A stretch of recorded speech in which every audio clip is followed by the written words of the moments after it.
राधा स्वामी दयाल की दया, राधा स्वामी साहेब, राधा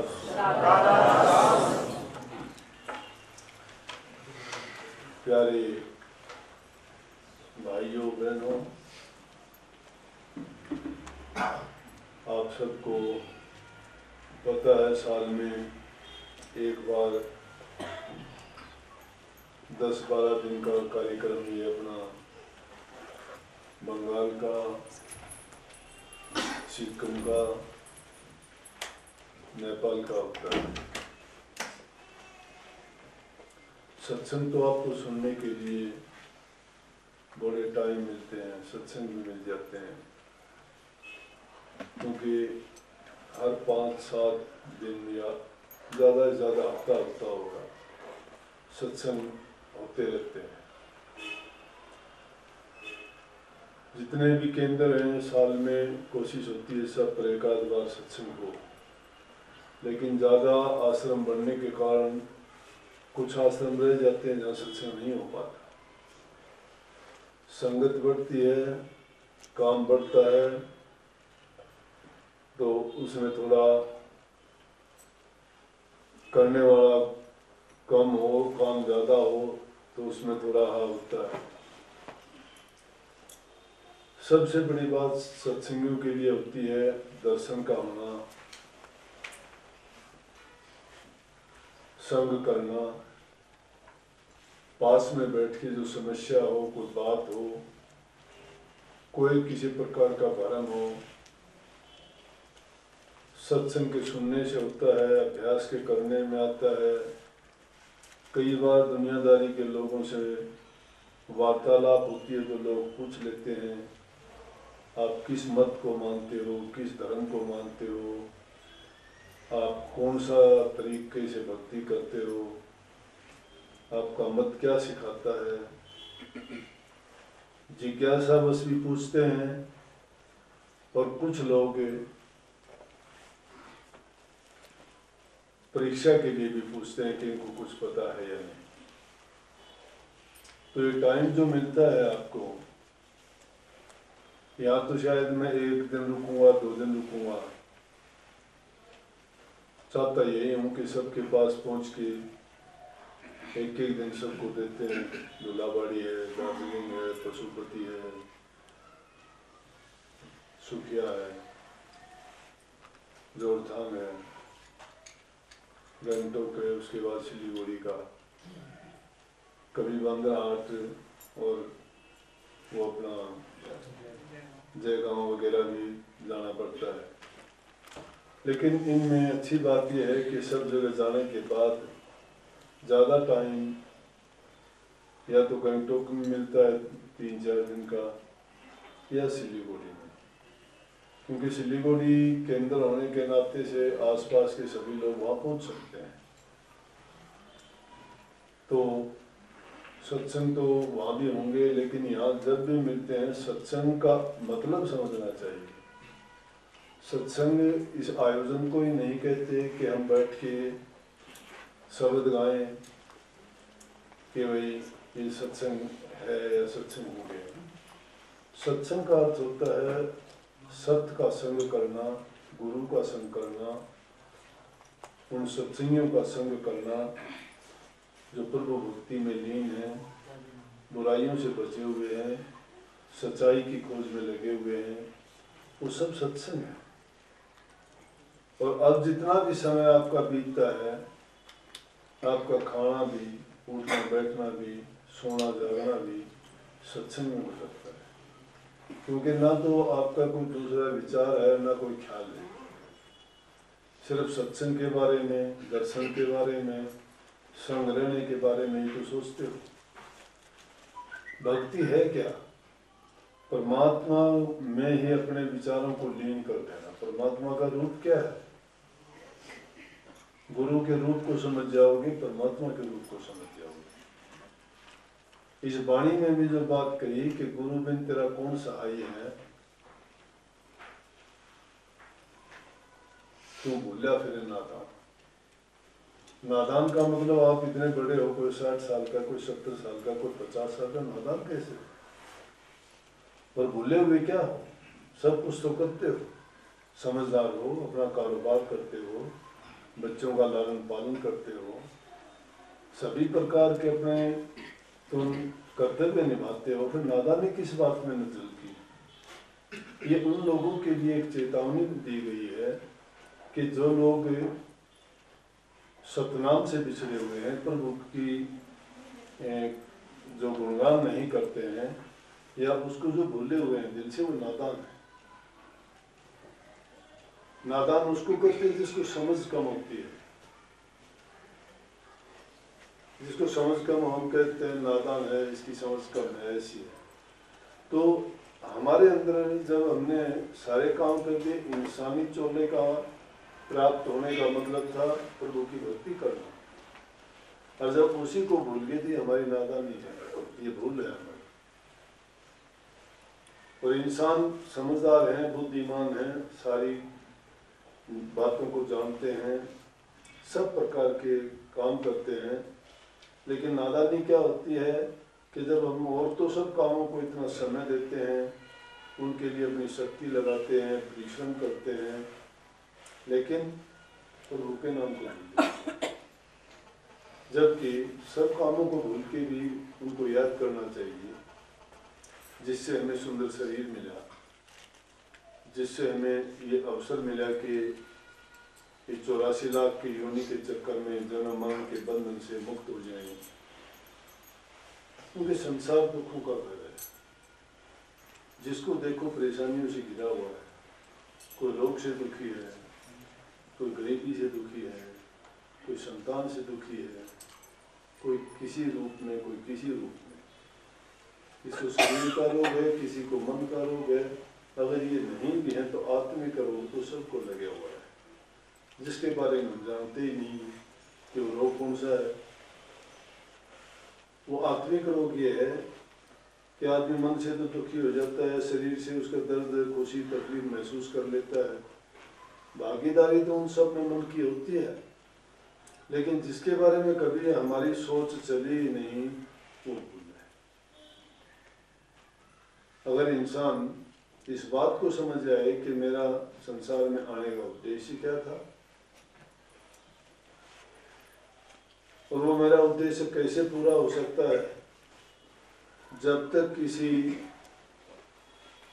पूर्ण पुरुष के संग में जाके तुम नाम की दीक्षा लेके उनके कहे अनुसार, उनके वचन की पालना, उनके उपदेश को सुन के अपने जीवन को उनके अनुसार, उनके अनुरूप अगर ढाल लेते हो, तो आपका संसार में आना सफल हो जाता है। और ये चीजें हमें और कहीं नहीं मिल सकती, गुरु से मिल सकती है। गुरु जिंदा राम है, इंसान के रूप में है,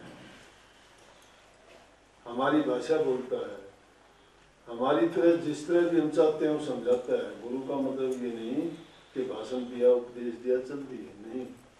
गुरु तुम्हें घर गृहस्थी की, परिवार की, जीवन की, आध्यात्मिकता की, हर प्रकार का जो जीवन जीने की कला सिखाते हैं। सिर्फ गुरुवाई यही नहीं है कि शास्त्र की कोई बात सुना दे, शास्त्र तो लेख लिखे गए हैं, करनी बिन सब बातें थोथी होती हैं।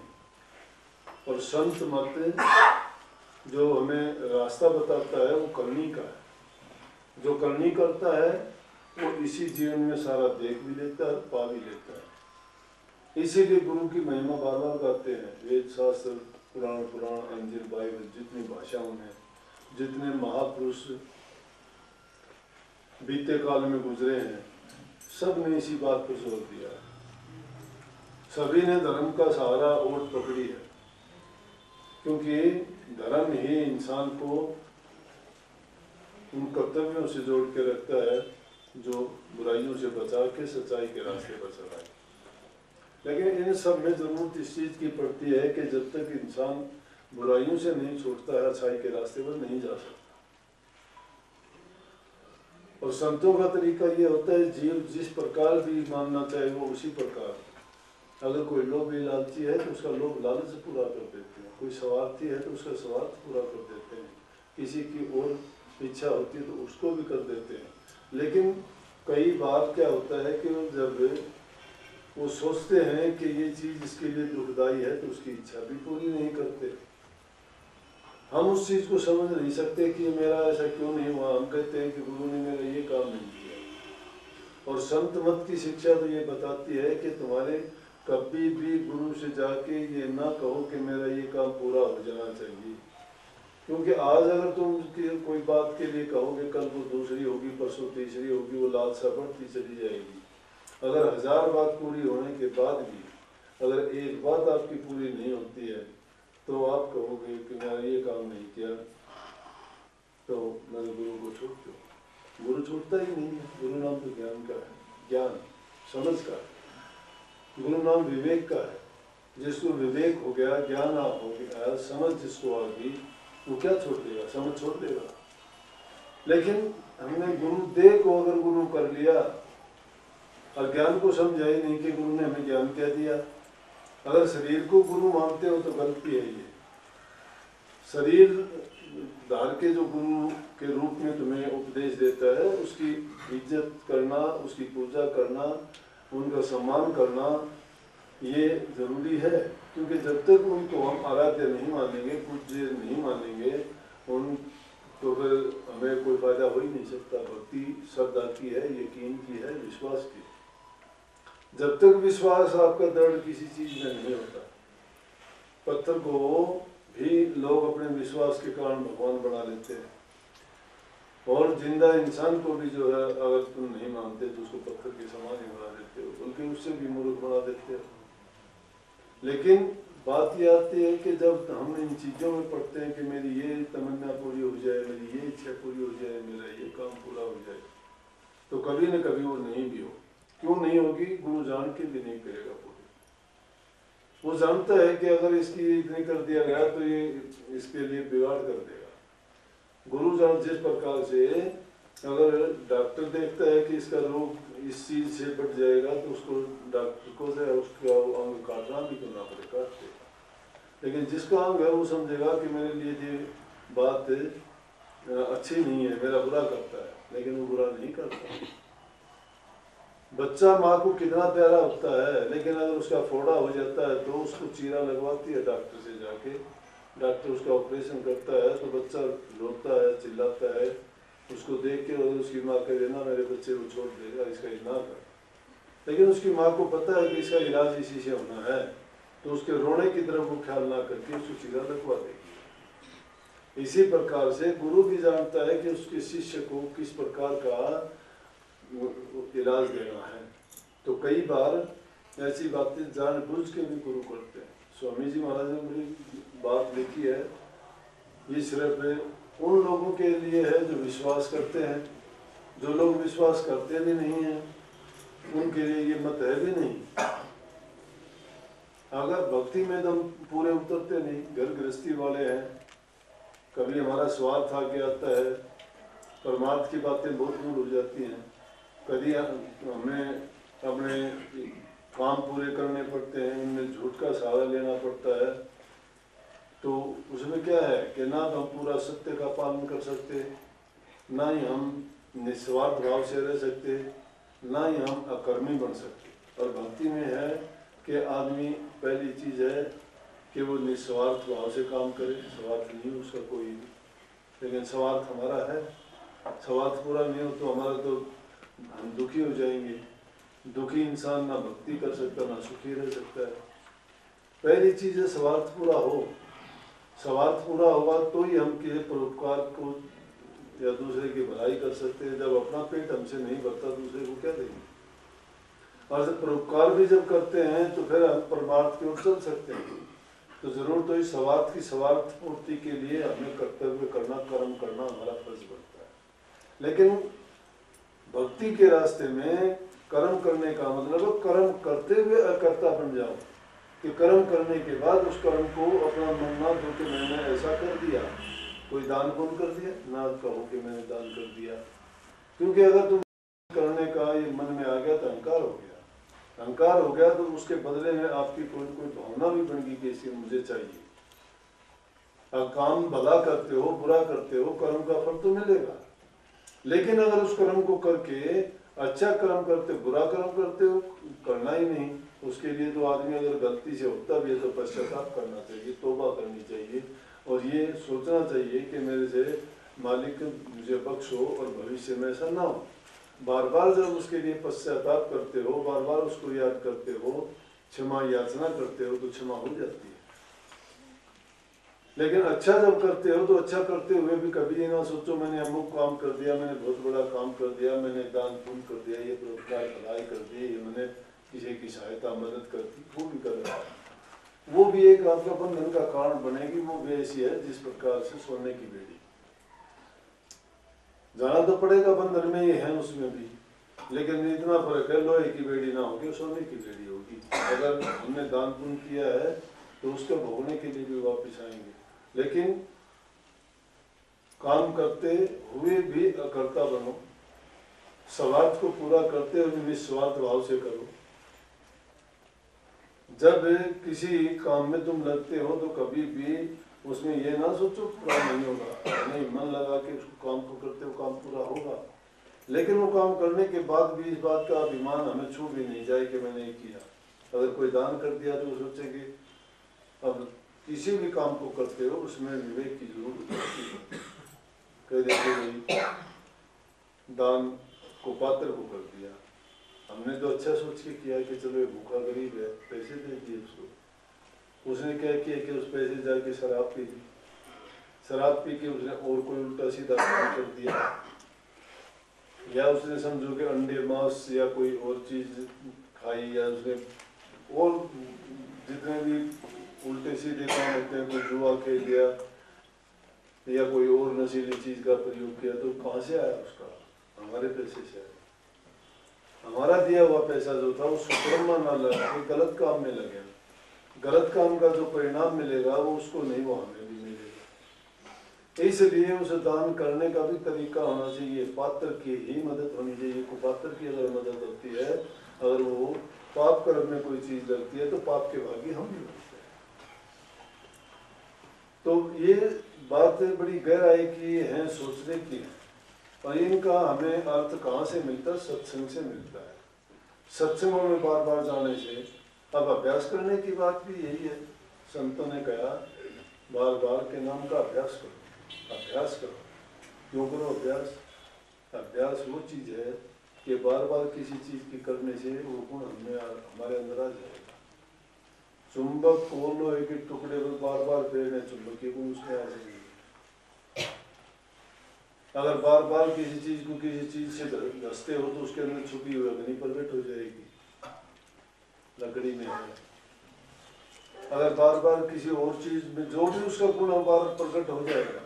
इसी प्रकार से हमारे अंदर जो शक्ति है, उस शक्ति को प्राप्त करने के लिए भी नाम का जब अभ्यास करेंगे तो उस हमारे मन के ऊपर जो हमारे बुरे कर्मों की काई लगी हुई है, या जन्म जन्मांतर के जो हमने गंदे मंदे कर्म किए हैं, उनका उन पर जो आवरण चढ़ा हुआ है, वो बार बार नाम के सुनने से उतर जाएगा और हमारी रूह पाक साफ पवित्र हो जाएगी। जब तक वो पवित्र नहीं होती है तब तक मालिक की दरगाह में उसको प्रवेश नहीं मिलता। इस संसार में आके हमारी रूह तो मलिन हो चुकी है, कि किस लिए हुई आज से नहीं है, कितने जन्म हमने लिए याद नहीं है, किस किस के कर्जदार रही है हमें पता नहीं है। क्यों नहीं है पता? ये जीव के ऊपर बंधन लगा हुआ है। जब ये संसार में जीव या रूह आई, शुरुआत में जब सृष्टि रची गई तो जीव पर पाबंदी लगा दी गई कि जिस योनि में जीव भेजा जाए उसी में खुश रहे। इसको पीछे के जन्म याद ना रहे अपने, किसी को याद नहीं है। अगर पिछले जन्म याद हो, पिछले कर्म हमें याद हो, दिव्य शक्ति वाले लोग जानते हैं, महापुरुष जानते हैं, त्रिकालदर्शी हैं वो, क्योंकि वो संत सभी वा घर से आवे, नाम भेद दे जीव चिताओ। संत उस घर से आते हैं, उनको ज्ञान है, वो जीवों के कल्याण के लिए ही आते हैं। लेकिन जीव को नहीं पता कि मैं कहाँ से आया हूँ, मैंने क्या क्या काम किए हैं, मेरा कौन सा मेरा पाप है। ये तो आता है यहाँ, भूल है। भूल क्यों पड़ी? माया ने डाल दी। माया ने क्यों डाल दी? कि जिसका शासन है वो नहीं निकलने देना चाहता यहाँ से, लेकिन जिसने ये रूह यहाँ भेजी थी उससे जब बार बार प्रार्थना की गई, रूह ने कहा कि हमारा क्या कसूर था, क्यों दिया यहाँ, इस काल के हवाले क्यों कर दिया। तो जब उन्होंने जवाब दिया कि ये मौज एक बार हुई थी, अब दोबारा से नहीं होगी। बोले कि आपका क्या पता, अब आपने उस पर खुश होकर हमें सौंप दिया, हमारा कसूर था ही नहीं, और अब आके हम यहाँ फंस गए। फिर वो उन्होंने जवाब दिया कि संतों को इसीलिए मैंने संसार में भेजा कि जो जो रूह इस प्रकार से जिनको ये समझ है और फंसी हुई है उस काल से, उनको निकालने के लिए संतों को भेज दिया। अब जो तुम अगर करनी करके मेरे पास दोबारा से आ जाओगे तो दोबारा से ऐसी मौज नहीं होगी। तो इसलिए जिनको याद ही नहीं है पिछली कौन सी योनि से आया बेचारा, अगर ये याद होता तो नहीं करता कोई भी गलत काम। अब कोई किसी का कर्जा देता है, कोई किसी का देता है, समझते, बार बार ये होता है। एक बहुत बड़ा पंडित था, लोग आते उससे पूछते, मैंने जी मेरा भविष्य बताओ, बताओ लड़के की शादी कब करूं, बताओ मकान का मुहूर्त कब का है। बेचारा ज्योतिष का जानकार था, वो देख के और अपनी समझ से भी उनको बताता था कि भाई ये काम तुम ऐसे करो, इस मुहूर्त में करो, ये करो, वो करो। बहुत लोग आते थे लेकिन उसकी घरवाली उसको गालियां देती।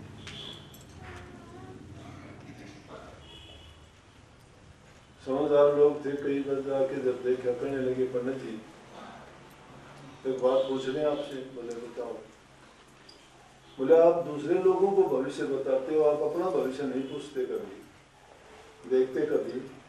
बोले मेरा क्या देखूं कि आपकी घरवाली आपको रोजाना गालियां देती है, बुरा भला कहती है, हम तो आपको इतना पूज्य समझ के आते हैं, सारे काम आपसे करवाते हैं, आपकी घरवाली का ये व्यवहार है।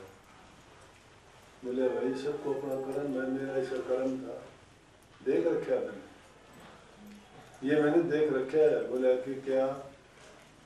बोले क्या पिछले जन्मों में भी ऐसा ही था। पिछले जन्म में हमारा एक दूसरे का बैर भाव ऐसा ही था जिसके कारण जो है कर्जा है। बोले कि वो क्या? बोले पिछले जन्म में मैं काब था और ये गधे की योनि में थी। बोले अच्छा। फिर बोला कि ऐसा क्या हुआ कि तुम दोनों इंसान की योनि में आ गई? बोला कि इसके पीठ पर घाव था और वो घाव होने के कारण मैं रोजाना जाता रही, इसकी पीठ पर बैठ के ठूंगे बाल चोंच मार मार के इसका मांस खाया करता। इसको बहुत तकलीफ होती थी, उछलती रहती, लेकिन मेरा कर्म था, मैं खाता था। बोले मुझे पता है इस बात का। फिर कहने लगा कि एक दिन मैं सुबह जब उठ के देखा तो ये मुझे मिली नहीं जिस जगह थी। मैं घूमता घूमता देखा ये निकल गई दूर, नदी के किनारे चली गई, गंगा जी की। वहाँ ये घास चल रही थी, मैंने देखा कि वो क्योंकि इसका काम तो घास से पेट पालना था, मेरा काम मांस खाना था। मैं काफ़ी तंग आके और जाके इसके बैठ के भूखा था और मैंने चोंच बड़ी जोर से मारी, इसका मांस खाया। तो मेरा इसको बहुत दर्द हुआ, दर्द क्या हुआ, मेरी चोंच भी उसी में फंसी, इतनी जोर से मारी, हड्डियों में जाके मेरी चोंच फंस गई। इसको जब दर्द और तकलीफ ज़्यादा हुई तो वे एकदम कूद के पड़ी, तो हम दोनों के दोनों गंगा जी में गिरे। अब गंगा जी में गिरने से कहते हैं कि जीव के पाप कट जाते हैं, पाप नाशनी है गंगा जी। दोनों के पाप तो कट गए, इसलिए तो मनुष्य की योनि में आ गए, लेकिन हमारे कर्म नहीं भोगते गए। जो कर्म था, मैंने इसके साथ जो कर्म किया था, मैं चोंच मार के इसको दुख देता था, आज ये मुझे ताने मार के वो दुख देती है। अपना बदला तो ये लेगी। तो इस संसार में ये नियम है कि इंसान जो जैसा कर्म करता है वो कर्म तो उसको भोगना पड़ेगा, उसके कर्म उसको चुकाना पड़ेगा। अगर उसी कर्म को काटने के लिए नाम है, नाम वो दवाई है कि आदमी के बीते काल के पिछले जन्मों के सभी कर्मों को धो डालते हैं। इसीलिए संतों ने कही कि भाई तुम नाम का बार बार जब अभ्यास करोगे तुम्हारे ऊपर जो कर्म का कर्जा है वो उतर जाएगा। और उसका कर्जा क्या है कि कभी भी फिर दोबारा संसार में आना भी नहीं होगा, क्यों नहीं होगा कि जिस चीज का बीज जड़ जाता है वो दोबारा पैदा नहीं होता। जिस प्रकार से कोई भी नाज अगर लेके तुम भूंद देते हो, बाहर से खोल उसका यूं के यूं दिखाई देगा, नाज का चना ले लो उसको भूनते हो, बाहर से खोल पूरा दिखाई देगा, लेकिन भून गया हो, भून के मतलब उसका अंदर का जो बीज था वो खत्म हो चुका है, उसको बोओगे तो दोबारा पैदा नहीं होगा। इसी प्रकार से उस नाम की कमाई करने से हमारा जो बीज है वो इसी प्रकार से खत्म हो जाता है, फिर संसार में आना नहीं होता। और संसार में जो भी आता है सुखी कोई नहीं है, अपनी दृष्टि से देख लो। लेकिन हम तो बैल बन के संसार का बोझा ढोते हैं, बैल बने हुए हैं, कोई किसी चीज का बैल बन रहा है, कोई किसी चीज का पशु के रूप में बैल, कोई संतान का बैल है, कोई स्त्री का बैल है, कोई रिश्तेदार का बैल है, कोई गुरु का बैल है, कोई किसी चीज का। नर पशु, गुरु पशु, तिरिया पशु, वेद पशु, संसारा मानसता को जानिए जाको विवेक विचारा। कोई गुरु का बैल है, गुरु की पूजा में अपने व्यस्त है, उसको पता ही नहीं है क्या कि मेरे गुरु ने ये कह दिया, गलत सलत गुरु चाहे कुछ भी करता हो, लेकिन उसने टेप बांध दी। कोई वेद शास्त्र का है, कोई शंकर का है, कोई गोरख का है, बैल है उनके, लेकिन जब तक उसको विवेक नहीं है, विचार नहीं है, ज्ञान समझ नहीं है, तब तक उसका इन धर्मों में ही पड़ा रहना है, उसका कल्याण कभी नहीं हो सकता। तो इसलिए संतों के पास जाके जब जीव के भ्रम मिट जाते हैं तो उसका पीछे का जो कर्म का लेखा होता है वो सारा का सारा फट जाता है। संतों ने कही है कि काला हमारा अब क्या करेगा, जब लेखा है हमने सारा पढ़ दिया। तो लेखा यूं नहीं पढ़ा जाता, अच्छे कर्म करने से पढ़ा जाता है, शुभ कर्मों के कारण।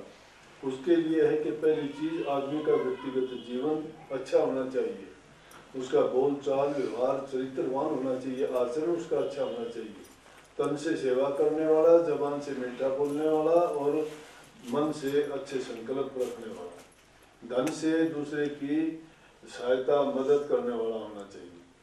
इसीलिए संतों ने कही मन वचन और कर्म से इंसान को पवित्र होना चाहिए।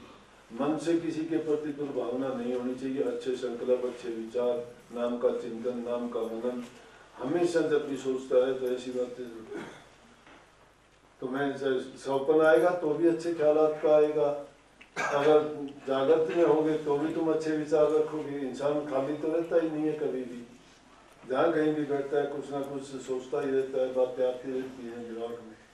तो अच्छी जब जैसे बीज डालते हो वैसी खेती पैदा होगी जमीन में। हमारे हृदय रूपी भूमि में जो भी बीज हम डालते रहेंगे वैसा ही फल हमें मिलता रहेगा। इसलिए कभी भी बुरी भावना ना रखो मन में। अगर कोई तुम्हारे प्रति रखता है उसका फल उसको मिलेगा, तुम किसी को बुरा ना करो। बुरा अगर कोई करता है उसका फल बुराई का उसको मिलेगा, आप अच्छा करोगे तो आपको तो अच्छा ही मिलेगा। अब बुरे का कोई भला करे ये संसार का व्यवहार नहीं दिखाई देता। बुरे का बुरा तो हर कोई करता है, लेकिन बुरे के साथ जो भला कर रहा है वो कोई बिरला मिलेगा संसार में। लेकिन ये नहीं सोचते कि अगर हमारे साथ कोई बुरा करता है, हम बुरा करने वाले का बुरा करेंगे तो हम तो बुरे से भी बुरे होंगे। वो बुरा था और हम उससे भी बुरे होंगे, वो है कि नहीं? इसलिए बुरे से बुरे क्यों बनो? एक आदमी बुराई करता है, उसको करने के उसका काम बुरा करना है, हमें बुरा नहीं करना चाहिए। ये फिर कागन हंस का मतलब क्या रहेगा? काग बुराई करता है, अगर हंस भी बुराई करना शुरू कर दे तो उसको हंस थोड़ा कहेंगे। फिर उसका गुणगान कौन करेगा? कह देंगे काग भी ऐसा ही है, वो भी ऐसा ही है। भूंड और भौरे में क्यों अंतर करते हैं? शक्ल तो एक ही है, दोनों की काली है। वो भी भय में करता है, वो भी भय में करता है, लेकिन वो गंदगी पे जाके बैठता है, वो फूलों पे जाके बैठता है। एक शक्ल एक जैसी उनकी वो, लेकिन कर्म अलग अलग है।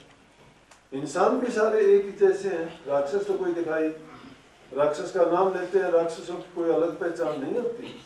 जो बुरे कर्म में लीन होते हैं वो राक्षस, अच्छे काम करने वाले जो अच्छे विचारों वाले हैं वो देवता है। मानव और दानव कोई दूसरी जाति नहीं, इंसानों से पैदा हुए थे। बुराई करने वाले बुराइयां ढूंढते रहते हैं, अच्छा करने वाले हमेशा अच्छी खोज करते हैं। अच्छे इंसान बुराई में भी अच्छाई खोजते हैं, और बुरे जो होते हैं वो जहाँ कहीं अच्छी जगह में जाएंगे वहाँ भी बुराई। जिस तरह से नुगरा बोल देते हैं आप कि जय नुगरा सत्संग में आवे, कड़वे कड़वे तोर न खावे। वो तो रह लड़न त्यार नुगरा ना मिलियो, पापी मिलो हजार नुगरा ना मिलियो। पापी चाहे लाख मिल जाओ, नुगरा नहीं मिलना चाहिए। नुगरा आदमी एहसान करने के बाद एहसान प्रमोश हो जाए। तो इसलिए कोई किसी का संसार में कर्जदार है, वो उसको कर्जा तो देना पड़ेगा, आज ना जो कल तो देना पड़ेगा। ये कुदरत का नियम है, ये आजमा के देख लेना, और जो जैसा करता है वैसा उसको भरना पड़ता है। लेकिन अगर वो बुरा करने वाला बुरा करता है, हम उसकी बुराई को देख के अगर हम उसका बुरा करते हैं तो हम अच्छे नहीं हैं, हम उससे भी बुरे हैं। वो बुरा करता है तो भी हमें अच्छा ही करना चाहिए। हमें अपने बुरी अच्छी आदत नहीं छोड़नी चाहिए जब बुरा आदमी अपनी बुराई नहीं छोड़ता है। ये वो चीज़ें हैं, जब तक इन चीज़ों को हम नहीं अपनाते हैं ना, तब तक इस रास्ते, भक्ति के रास्ते पर सफल नहीं हो सकते। और इस रास्ते पर जब चलोगे दुनिया ताने देगी, जो ताने देंगी, बुरा भी बोलेंगे, गालियां भी दे देंगे, पिटाई भी कर देंगे, बहुत कुछ बर्दाश्त करना पड़ता है। तुम जिसको घर वाले कुछ नहीं पूछते, जिनको कोई कुछ नहीं पूछता, वो भी तुम्हें पता नहीं क्या कह देगा। क्योंकि वो एक प्रकार की परीक्षा होती है कि देखा जाता है कि इसमें ये भी इन्हीं के बराबर है या नहीं। तो हमें इस चीज़ की कभी परवाह नहीं करनी चाहिए कि अगर कोई कह देता है तो उस टाइम अपनी परीक्षा करो कि इसने जो तुझे कहा है ये किस लिए कहा है। ये भी ये समझो कि उस मालिक की तरफ से मौज आई है कि तुझे रास्ता दिखाने के लिए, तुझे पक्का इस बनाने के लिए, तेरे मकसद में सफलता दिलाने के लिए ऐसा करता है। तो ऐसी जो कोई घटना होती है तो उस वक्त में इंसान अपनी निरख और परख करे। तो पहली चीज़ है इंसान का चरित्रवान बनना, अच्छा व्यवहार उसमें आना चाहिए, अच्छे विचार उसके होने चाहिए, विवेकपूर्ण होना चाहिए, सहनशील होना चाहिए, उसके अंदर धैर्य होना चाहिए। ये गुण जब तक नहीं है तो फिर तो कर्मों का हमारा अपने आप ही है, वो कामी है, क्रोधी है, लालची है, स्वार्थी है, उसमें अनेक प्रकार की इच्छाएं हैं, तृष्णा है, भ्रमना है। फिर वो कहाँ से अलग हो गया? अलग नहीं है। देखा देखी हम जरूर सत्संग में आ जाते हैं, गुरु भी धारण कर लेते हैं, अपने आप को दिखाना भी चाहते हैं कि हम ये इस रास्ते पे चले हैं, लेकिन वास्तविकता वो नहीं होती। वास्तविकता तो ये होती है कि इस संसार में नदी नाव संजोग करके चलना चाहिए। साईं संसार में भांति भांति के लोग, इसमें भांति भांति के लोग हैं, बुरे भी हैं, भले भी हैं, पापी भी हैं, नीच भी हैं, धर्मात्मा भी हैं, सब प्रकार के लोग हैं इसमें। लेकिन सबके साथ मिलके चलोगे वो नदी नाव संजोग है। ये एक उसमें डबोने वाला है तो दूसरा तैरने वाला भी है। पानी की झाल नाव को डबोना चाहती है, लेकिन नाव का फर्ज क्या है कि उसको पार ले जाना चाहती है। अपने अपने कर्तव्य पर नदी नाव संजोग का ये मतलब है, उस संजोग को मिला के उसके अच्छे गुण को प्राप्त करके हमें अच्छाई खोजनी चाहिए। कहने वाले कहते रहते हैं ये दुनिया का तो दस्तूर है, लेकिन उसको ये सोचना चाहिए कि ये मालिक की मौज बरसती है, वो हमारी परीक्षा लेते हैं, हमें पक्का बनाने के लिए ऐसा करते हैं। हमारा धैर्य की परीक्षा ली जाती है कि क्या हम इस भक्ति के मार्ग पर चलने के काबिल हैं कि नहीं।